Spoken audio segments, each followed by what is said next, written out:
Honourable Nikki Kay. Look, it's a pleasure to speak in this debate. The first thing that I want to do is just address a couple of issues that were raised by the previous member.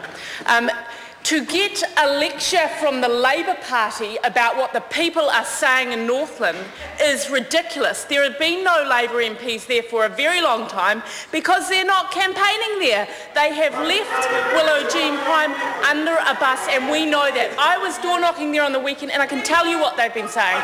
They have been saying this. Many people do believe that National has done more than any other government. But the reality is the people of Northland do need more.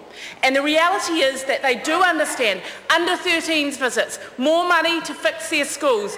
There are a number of schools that have been fixed up in Northland that we've had more of an investment than ever before in terms of those schools. More money in early childhood centres, more money to insulate houses. So there has been a huge amount that's been done. But the reality is, it is actually times like this, when we see the situation of Cyclone Pam, that we see the best of New Zealand. And I have seen the best of New Zealand over this period. It is the case that it was a community like Northland that won the Civil Defence Award this year. They won that award because despite massive challenges in terms of weather, we saw communities rally together and help others. We have seen that in spades across New Zealand over this period. And if I have learnt three things as Minister of Civil Defence, it is this. The first is our hearts go to the people of Vanuatu for everything that they are dealing with.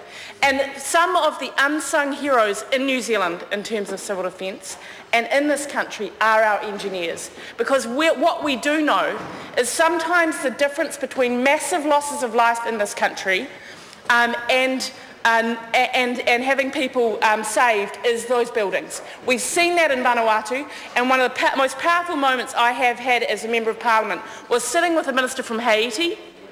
A similar event to Christchurch. We lost several hundred people.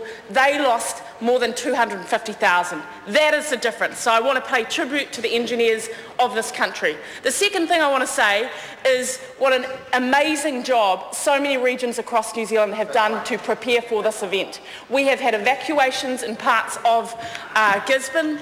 We have had so many community groups on the ground doing amazing things. In the Chatham Islands, they still have a state of local emergency. I want to acknowledge the Mayor and the Civil Defence staff for what they're doing over there.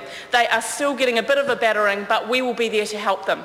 So my message is, this is a government that cares. We have demonstrated in many communities, whether it's through under-13s being free, whether it's through both our investment in early childhood education, whether it's fixing more schools than ever before, that we do care. But often we see the best of communities right across New Zealand at a time like a civil defence emergency, and the only reason that we get through these events is because communities rallies, not just people in Wellington doing things at a civil defence perspective. And we have seen the best of New Zealand, and that is why I'm very proud to be Civil Defence Minister and to be seeing so many people on the ground helping others at a time like this.